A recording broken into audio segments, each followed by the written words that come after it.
Can you see it? Yes, we can see it. Yes. So hello, everyone. It's a pleasure to meet you online. My name is Monika Šamová, and I work at the Gender Equality Department at the Office of the Czech Government. I lead one of the units here. So my presentation will be short, about 15 minutes. Then you will have a possibility to catch up on anything or ask me any questions. And it will cover briefly statistics, the activities of our department.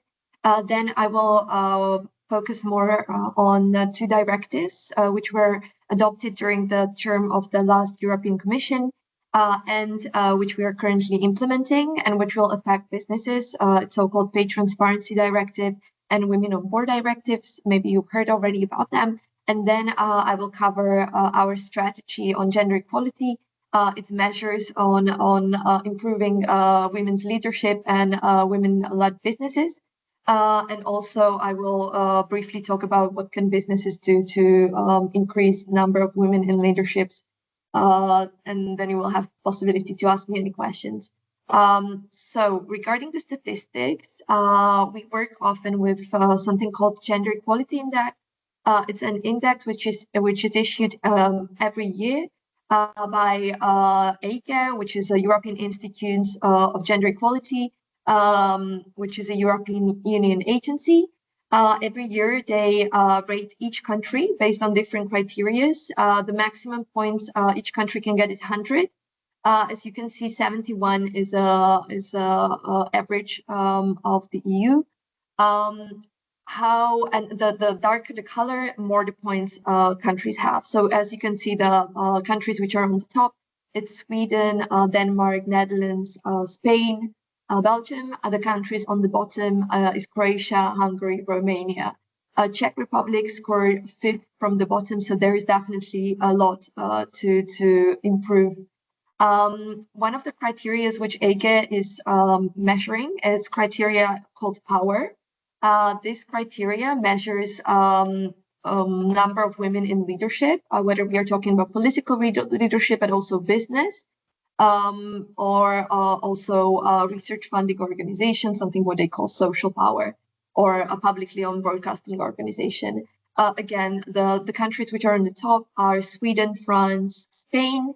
On the bottom, again, Hungary, Cyprus, and Slovakia.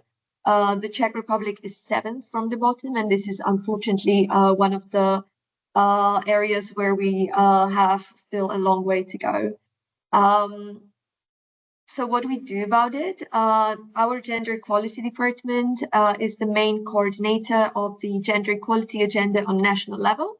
We also work on international and EU affairs. In this regard, we negotiate directives on behalf of the Council, where we basically represent Czech Republic, and then cooperate closely with European Commission and European Parliament.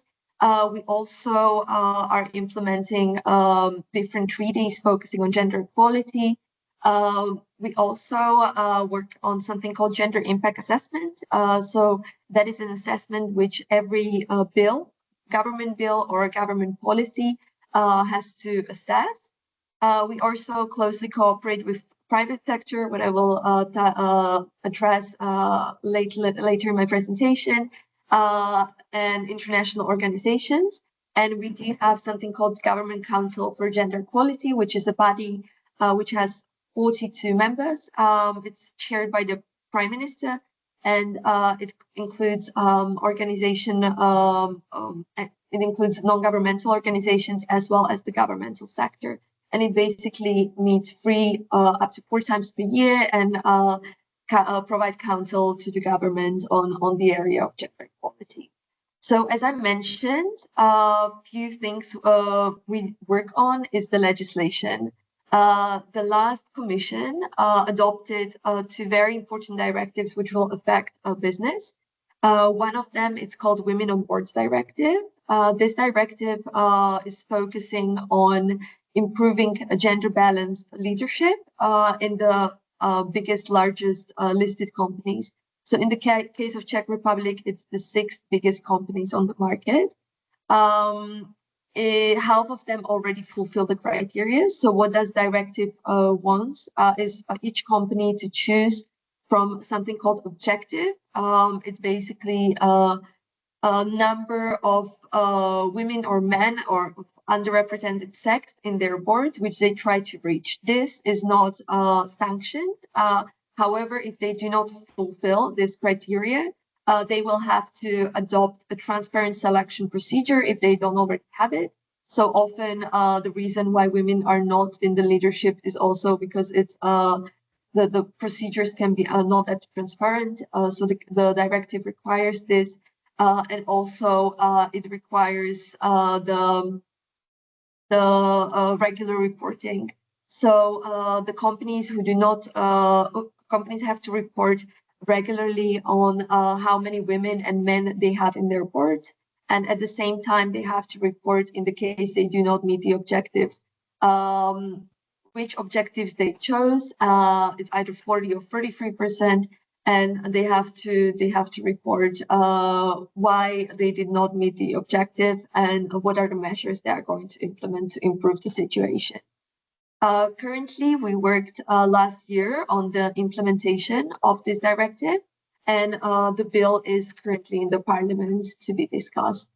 So hopefully this year it will be adopted, and it will start to be enforced after that.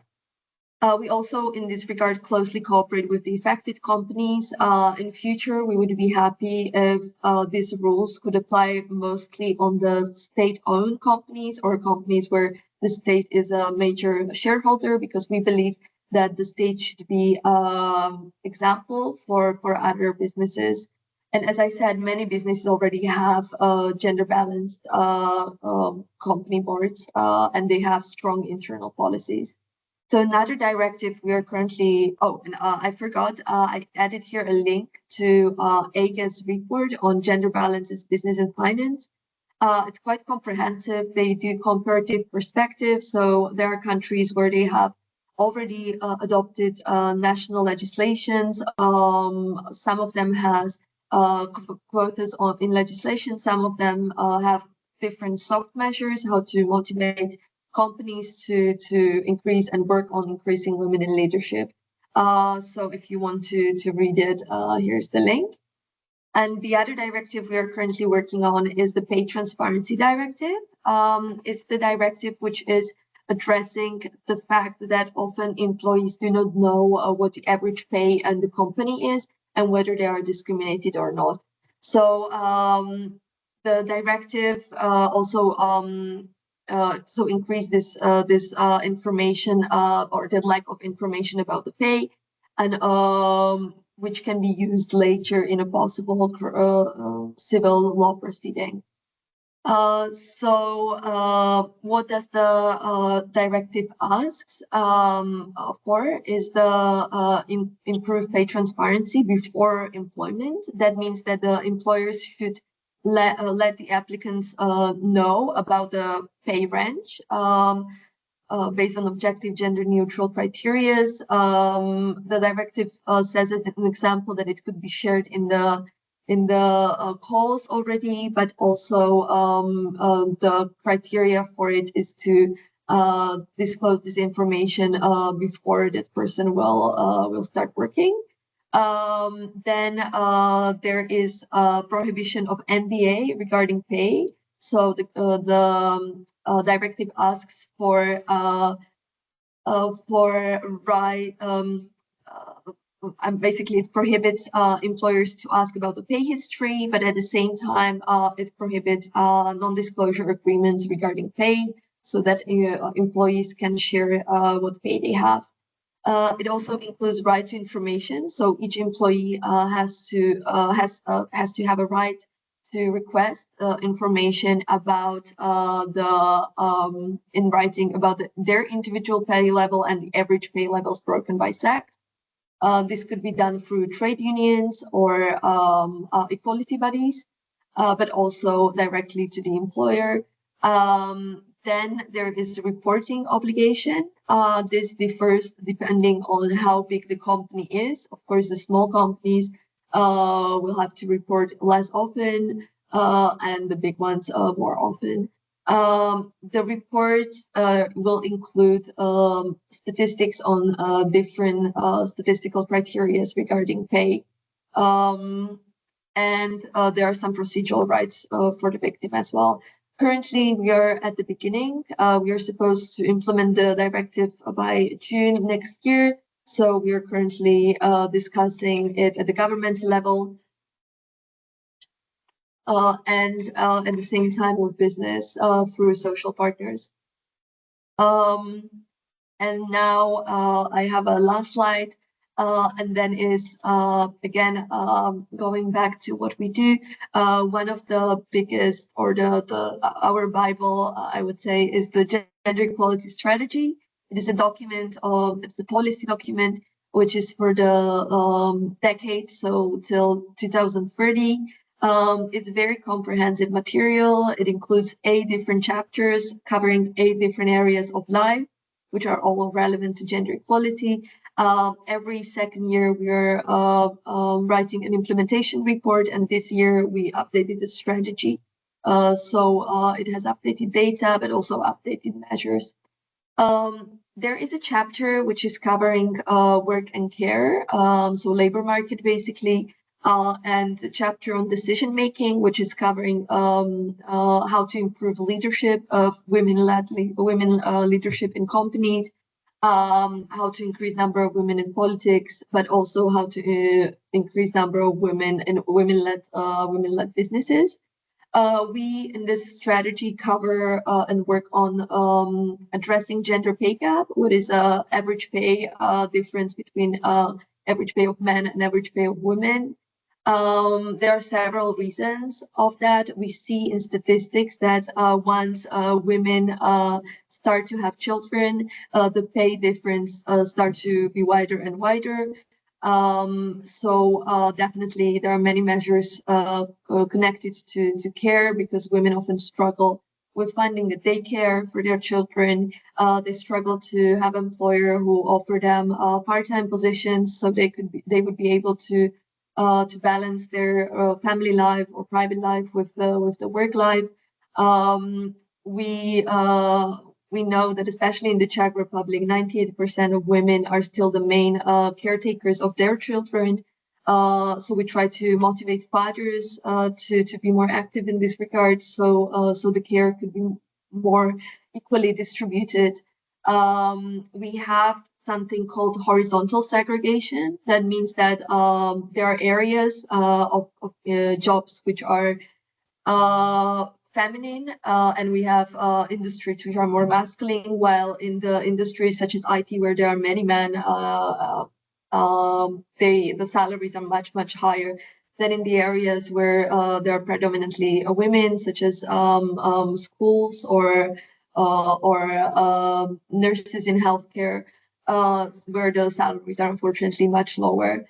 We have something called vertical segregation, that is saying about the fact that women are often not in leadership positions, which of course has an impact on the gender pay gap.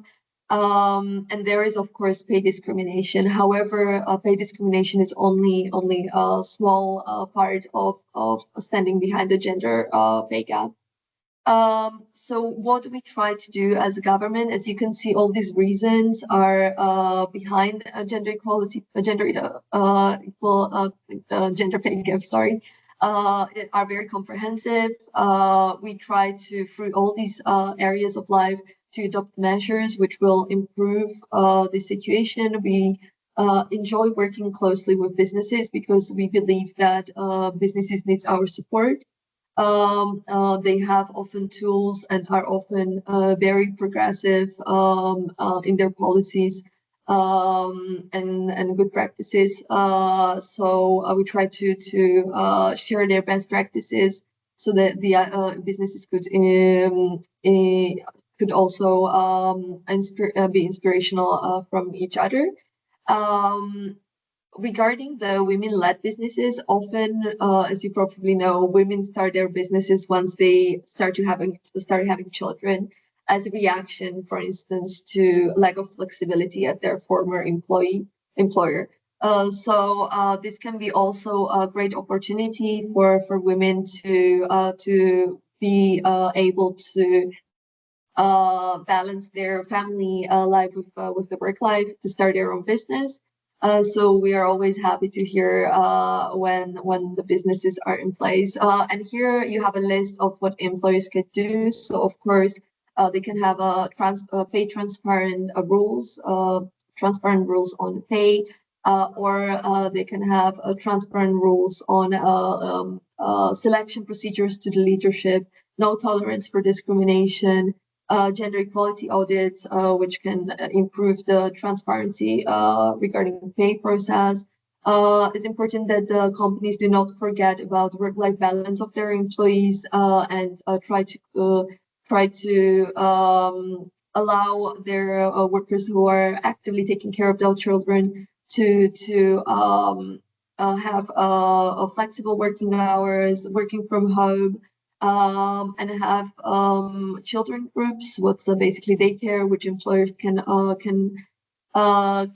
offer, increase the money paid for paternity, maternity leave, or increase the length of these, especially motivate fathers to be more active in taking care of their children, requalification courses, working with high schools of universities in the areas where there are not many women, and mentoring programs are very important for especially improving and motivating women to start applying and breaking the glass ceiling and getting into leadership. Of course, many companies have, of course, they're quite ambitious equality action plans or other internal policies, many KPIs which they try to fulfill. So this is always great to see.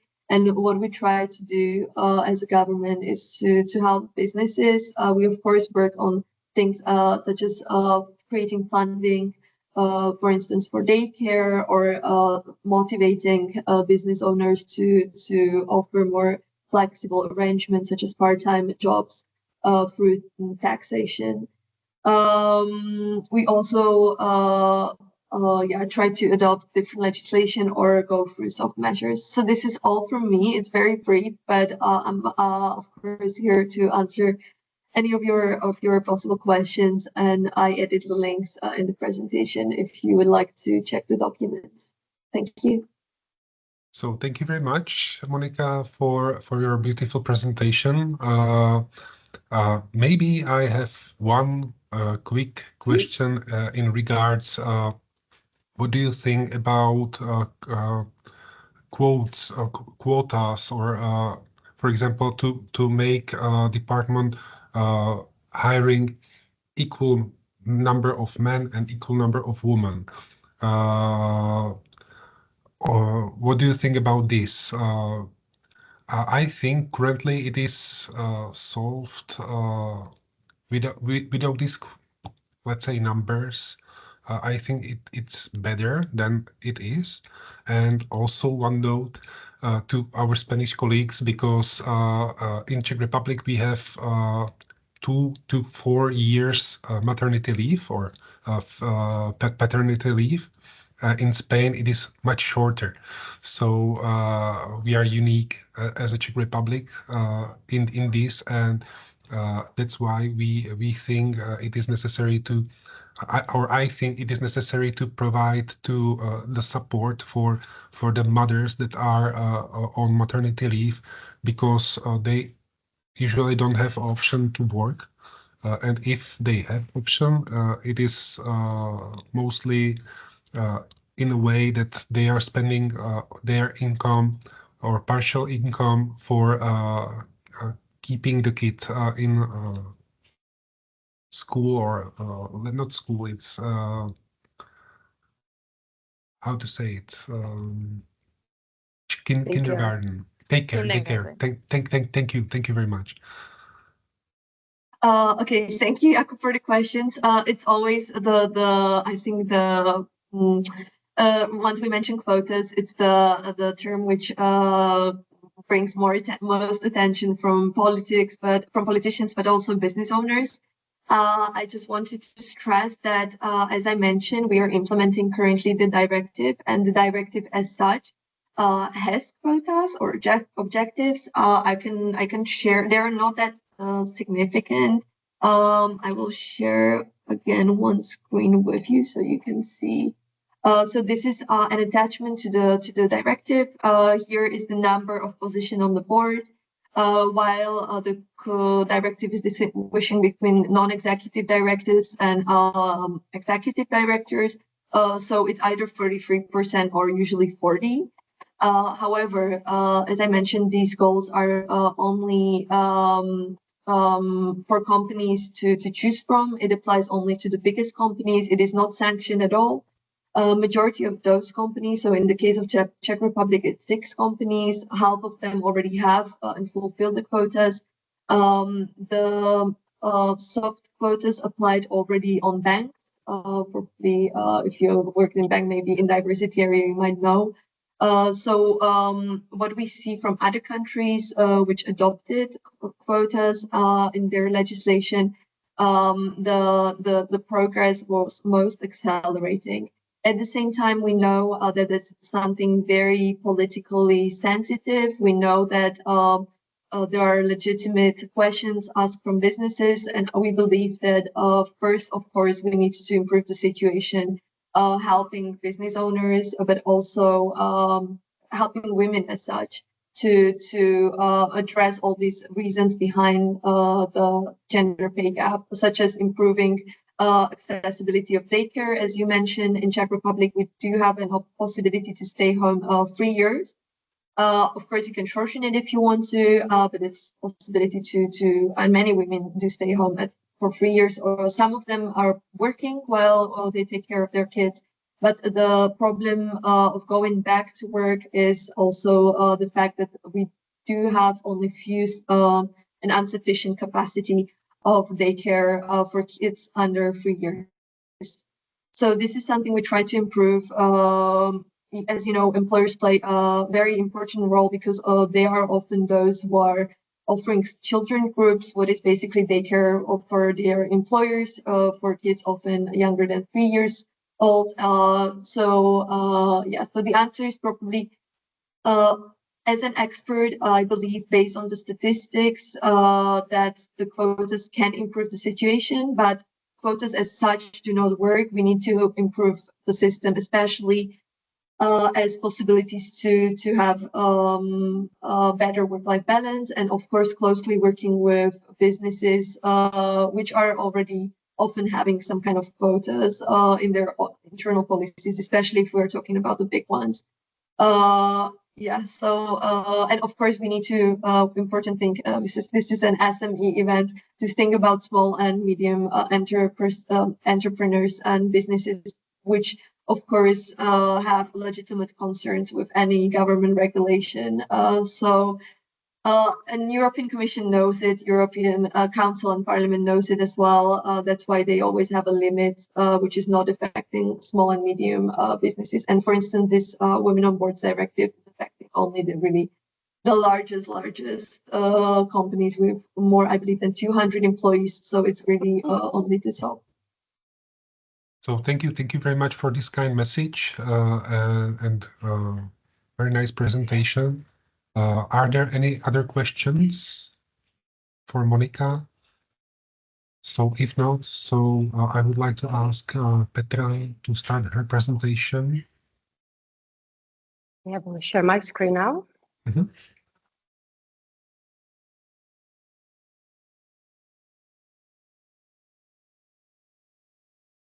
Okay, so hopefully you can see my screen. Yes, we can see your screen. Maybe you can try to start the presentation. So it's not starting? Well, or you can see the first screen. We can see the first screen. And yes, so thank you for inviting me. It's really my pleasure to be here, and I'm actually representing industry, the manufacturing industry. So I was asked to offer my point of view of women in the leadership role in manufacturing business, which you know, it's dominated by men traditionally. So I'll try to offer my perspective. So for my presentation, I will try to talk a bit about my story, about my company, and about what I think are the right approaches to promote women-led businesses. Of course, I'll touch base on the challenges which women face in businesses and how to overcome those obstacles. I might actually talk or cover the same topics as Monika did. And Monika, thank you so much for your presentation. It is very important, to talk about this topic. I'm very pleased about the policies which you are going to introduce and we are implementing slowly, because it is really a help which is needed, a helping hand to women to be more visible and also to be more successful. Okay, so first I would like to start a bit about myself, so where I actually come from. So I was born in 1981 in Czechoslovakia. I'm really sorry, Petra, but we can see still the first slide. So you cannot. Sorry. Why is it possible? I'm really sorry to jumping into your presentation. No, that's good. It's great. But you started really nice. All right. So you still don't see it, right? Yes, I think you are presenting on the second screen, and currently we are seeing the original screen. Okay, once again.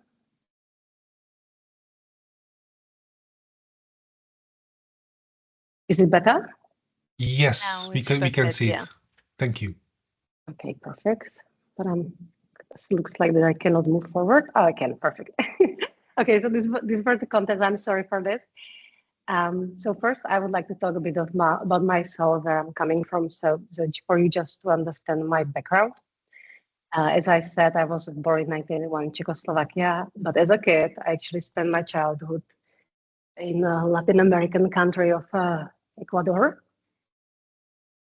So I learned my Spanish over there. I went to kindergarten with, you can imagine very diverse children over there. And then basically in 1989, the family came back and I was studying the whole time in the Czech system. Actually studied economics, so I didn't study at technical university at all. But after that, I actually decided to move outside of the Czech Republic, and that's why I lived in different countries. I worked and studied in Spain, in UK, and Singapore.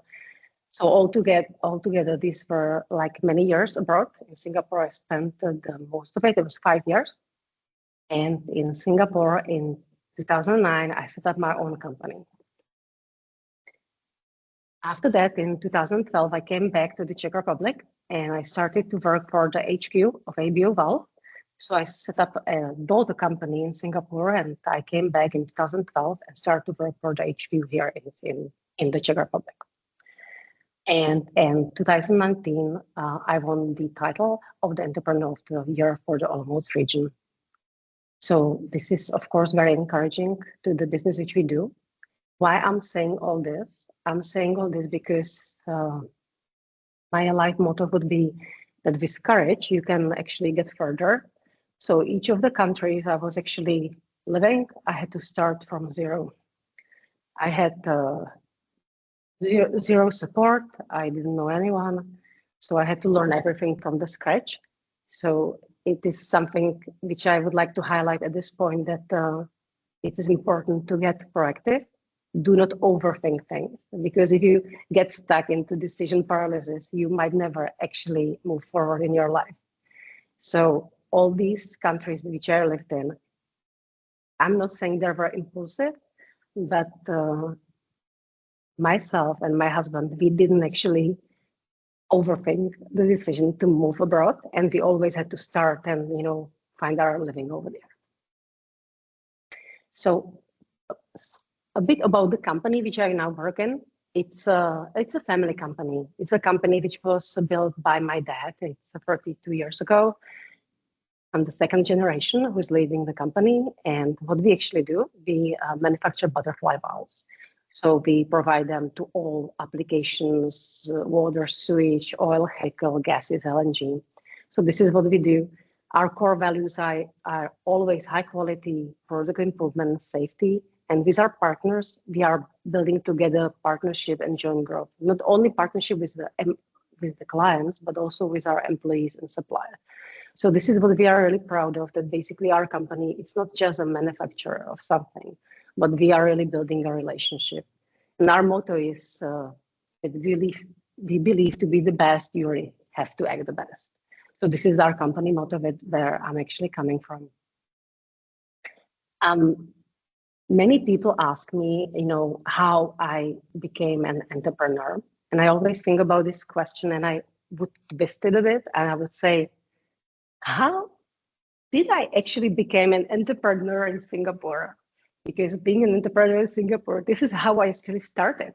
Because when I came to Singapore, I was not looking for my own business at all. I was looking for like a job where I could work 9 to 5, like a chill job, administration or something like that, maybe sales and marketing, but to be employed. But I soon find out that's not going to happen because I was still a fresh graduate, you can say, and I did have some international experience. I had some marketing experience, sales and marketing. I was in finance. I was working in the UK, but I didn't have anything special. So soon I found out that if I want to get a job, I have to create one for myself. So because of the protective laws of the Singaporean market, and this is important to say, because you might think about it, oh, that's really very limiting for foreigners to come to Singapore, because if you have two CVs, exactly same curriculums, one is Singaporean and one is a foreigner applying for the same job for a Singaporean company, the Singaporean company has to select Singaporean employee. And they have to keep this CV, at least what I heard last time, for 5 years. And anytime between these 5 years, then can come a government check and question you, why did you hire this foreigner instead of hiring the Singaporean? If they have the same qualification, if they have the same language knowledge, if they have the same education, so the companies, they have to defend themselves why they actually chose a foreigner. And I think this is a bit of parallel what we are doing here, because we have to protect our women and we have to help them, because traditionally, especially in the male-dominated area like industrial production, they have been discouraged to come into this industry. It's very difficult, it's physically demanding. But if we give them support and conditions, they will start to come in and they will start to be successful. So I just took some of these statistics when I was looking. The first number is missing. I'm sorry for that. Overall in Europe, about 31% women are in leading roles. Globally, it's 20%, and in the Czech Republic, it's only 17.2%. So what it's Monika doing is a very important and rewarding job, because we obviously are behind. We are even behind the global average, which is very frightening to me. So when we talk about my company, ABO Valve, so we are actually doing great, I must say, because we have 42% women in leadership roles. Together, I call them women partner in crime together with me. So I have 2 additional women. So this is Oldřička, the HR manager, and also the chief financial officer. So we are 3 women and 4 men. And I think it's a perfect balance. There are different perspectives. We listen to each other, and it is really something which creates a space for great discussions. So again, I just took a small statistic, which is also a huge number. 70% of Czech companies with turnover larger than 40 million euros do not have a single woman in the leadership role, which is something which I hope will change very soon future. So why there is importance of women in either as entrepreneurs or as leaders? I believe that their unique insight, their knowledge and approach, which I was talking about, makes them special. They can run cross-border businesses, they will create new jobs, they can expand on the markets, and they will, of course, contribute to not only domestic GDP, but also to the global one. So this is a point which really has to be taken, because they are focusing on different areas which are neglected by the men, because they do not feel the same issues as we do have, of health issues, or like things which are connected just for women. So I just tried to put down some key approaches which I believe that are driving the business led by women. And I believe that when it comes to strategic leadership and innovation, women can be very powerful because of the innovation of their businesses, and it is new businesses which are basically created, new ideas, new topics which are basically brought to the light, which have been neglected in the past. And this is a new opportunity on the market. I'm talking about discussion platforms. I'm talking about websites which are helping to boost the health of the women, or any other philanthropic platforms. Also, if we think about women, how they actually work, their style of leadership is a bit different. I also see it in myself, because when I have my team, I really try to be collaborative, listening to the other people, understand their point of view, and put myself in the other person's shoes. That's very important, because if the whole team feels connected, then basically more can be achieved. It's also given by statistics that employees in women-led businesses are more satisfied because they are listened to and they feel that basically their voice is heard. Then also, sorry for my voice, I was a bit sick last week. I still didn't get over it. So if we talk about sustainability and ethical practices, I think it's also the domain which can be an area which can be led by women, because we want to protect our environment, not only the nature, but also we want to make sure that whatever business we are doing, it's sustainable, it's actually growing, so it's healthy, on a healthy base. And women, they can also help worldwide to address very complicated situation and tackle the areas in which women are very poor. They can be included in the employment of such a business. And what I see that is really great nowadays, it's using the leverage of digital transformation, using AI. I'm using it myself on daily day-to-day business.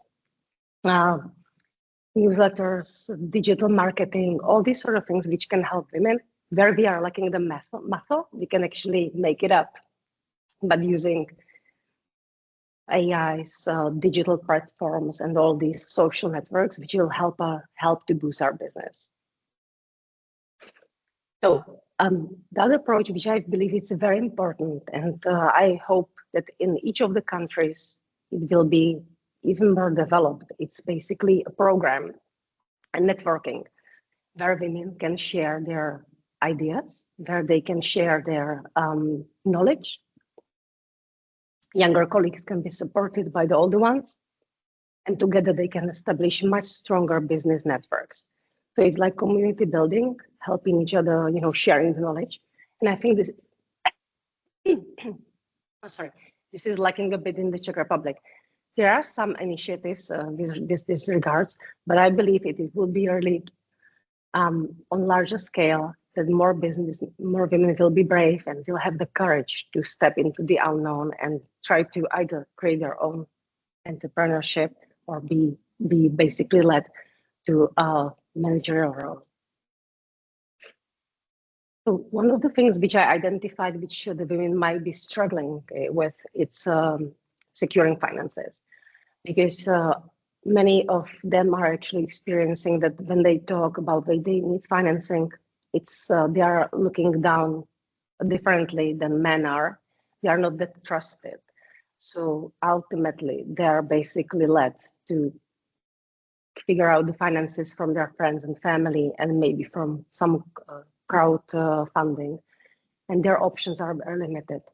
So I think that the equal approach to finances for men and women is very important for them to be able to start a business, because every business has an initial investment and it doesn't end up there, of course. And equal approach to financial resources, and of course, all the women have to be financially literate. So it doesn't mean that they have to study finances and an economic university. I believe it's good enough if that would be enough programs to talk about the risk management, to talk about venture capitals, about acquisitions, venture capitals, acquisitions, loans, these sort of things. And we can help them and help them understand, help them to be more secure. And of course, providing educational programs in all sorts of areas, technical areas, in management areas, so they can gain this knowledge. Doesn't have to be university studies, but focused programs which will improve their knowledge and be more successful in the market. And the challenges which women are facing, Monika covered some of them, but I'll just try to go very briefly. I'll try to bring it down to manufacturing industry. So I already mentioned where I am, it's very historically male-dominated area. So of course, when I came in, I got all these questions, you know, like, isn't it too demanding for you? You know, you have to learn technical things. Can you really do it? So it was basically these questions that basically questioning my abilities. Then, of course, in the workplace culture and the biases which are here, it is very strong. The majority of the employees in my company are male. So there are lots of questions about, can she handle the leadership? Is she good enough? You know, there's also a thing which I have encountered myself very much. I have to always find the right balance when I talk into an audience to select my leadership style. Because sometimes people say, this woman is too soft, she doesn't have authority, or on the other side, you can be very dominant. They say she is irresistible, we don't want to talk to her, she's very aggressive. So one of the things which I really learned, it is really to select the right style to the audience I'm addressing, to make sure that basically my message is conveyed in a good manner, that I sound just right for the audience. So that was one of the things which are actually I'm still, you know, like carefully selecting when I'm talking to my audience. What is limited over here? I find this problem every day. The limited there is technical roles, women in technical roles. There's not enough candidates, not enough graduates who actually have the technical knowledge to work for manufacturing companies. It is certainly improved, but we have to help girls to select engineering and technical roles. Because if we do not, we will never have enough pool of candidates from which we can choose. And I agree with what Monika said when we are talking about quotas, but we really need to have a good pool of candidates who are able to fill these positions, because if we don't have them, the quota is not going to work. So we really need to make sure that basically we help women to learn and be confident in the technical areas. Then talking about life-work balance, Monika mentioned it very well. It is a huge struggle, even for myself. When I started, we had this discussion with my husband. So who's going to take care of what? You know, you're going to do this, I'm going to do that. So every family is struggling. My husband is together here with me in this company, and he's also in leadership role. So our kids now are a bit older, about 10 and 12 years old. So now it's much easier than before. But I had to ask my family, my broader family, to help. It means getting help from my mother, from friends as well. But also it is important here that the government will make such a support like the daily care, enough daily care, affordable, that it doesn't ruin the family, to help women to join. because I don't believe what we have here in the Czech Republic, like 3 years maternity or paternity leave, that's too much. If we stay such a long time outside of the workplace, we will forget things. We will not be up to date. And it's very difficult for women to come back and join the working life. So even though this policy sounds fantastic, on the other hand, it's not helping the women to have a great career later. She has to do extra effort in everything to keep up with men. So it's imposing additional stress to her because she needs to do not the same as men, but she has to do much better. Otherwise, she will not succeed. And it's very demanding. Okay, so overcoming obstacles. I'm going to repeat a bit myself. I'm going to repeat Monika, but I have identified 3 important points when it comes to overcoming these obstacles. One of them is government and organization. We have to have legal reforms. We have to address the discriminatory issues which are in business and improve access to fundings. But if we want to do that, we also have to make sure that we have enough female representation in the policy making. Because if we don't have enough women over there, how is it going to work? We need to make sure that we are there, we have enough candidates who will help with these policies. And of course, in the public and private sector, we have to improve access to all resources with equality and treat everybody on the same level, basically equal gender approach. But also, it's not only about what somebody else has to do, but it's also about what we have to do as individuals. And this is very important because we are the ones who are shaping our future, and we are the ones who can influence it the most. So we need to make sure that our women are very well educated. They have great financial or technical education. They have some trainings on investment, so they are self-confident and they can provide a very good job in these roles.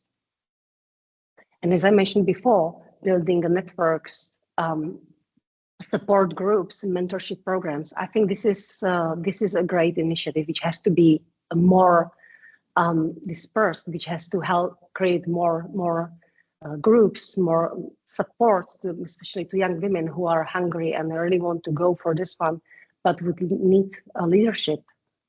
And of course, I think where we lack the muscle, we can leverage on the digital tools, as I mentioned before. So using digital tools, it's an open way for us. We can use AIs, like I mentioned, all sorts of digital tools like networking, social networks, digital marketing, and this will help our business to be visible. And if the business is visible, there's more likely to be successful. I'm trying to move forward. Okay, so this is my conclusion. I believe that if we would really support women, with all the policies and all these groups, we can build a very innovative and very prosperous economy, not just in our country, but globally. This is my message. It's not going to happen by itself. There has to be policies which promote women. And if we are able to implement those, if we are able to identify and implement, this is the critical point, implement and make them really living, we will see the good fruits of this. So of course, I'm encouraging, everybody to make sure that they are, whatever action they are doing, they are thinking about this, because this really needs a special care. So this is my presentation. Thank you so much for your attention. I'm sorry for my voice because I'm still struggling with the cough. I'll try to do it. I hope you understood my message. And again, thank you so much. I'm very pleased to be here, and I'm so happy to receive your questions if you have any. So thank you very much, Petra, for this wonderful presentation.